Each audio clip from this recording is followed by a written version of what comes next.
It's 13 before the hour. Pete Townshend has spent over 30 years redefining the limits of rock and roll. Now he's just released The Best of Pete Townshend.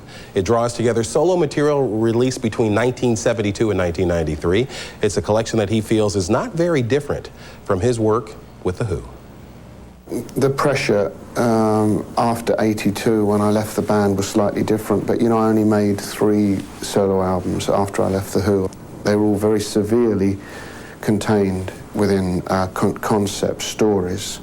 So I think maybe what distinguishes my work as a solo artist is that not so much that I've been able to write more personally, which is what you'd imagine that would happen, but that I've been able to free up my ability to define the brief within which I work. I've made these songs which are, you know, for people to identify with, to bounce off, but they come from stories, and some of them are my stories, and some of them are stories of the people that I've seen around me.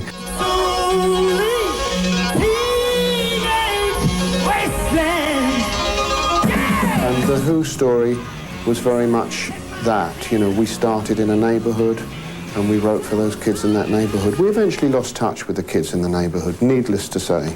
I've always felt that the spirit of rock and roll is whatever it is that makes your mother open the door and yell, "Turn that down." Oh, is that true anymore? I wonder. Was it ever true? Well, you know, my grandmother used to open the door and say, "Turn it down." You know, I smashed up my first amplifier because she did that.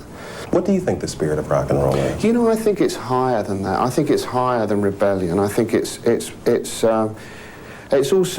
also more complicated.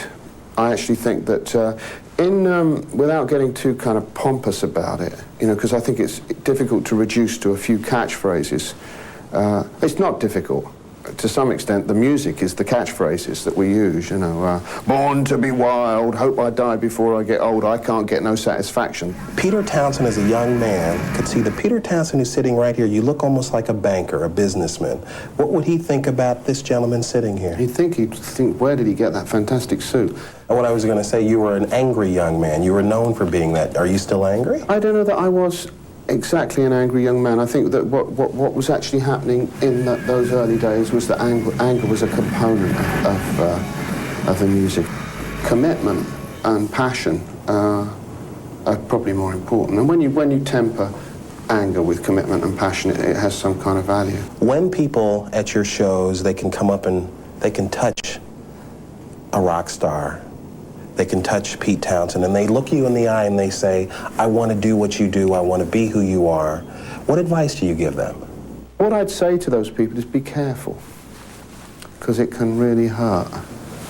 It's not at all easy. It's not what you think it is. When you become famous, there's lots of people that are ready to come and say to you, "You had it easy," you know. And you can just kind of look at them and say, "Well, actually, you know, you're right. Thank you, you're right." You know, and that's all you can really say. Because once you're there, it's difficult to know any other way. And there is a price to fame.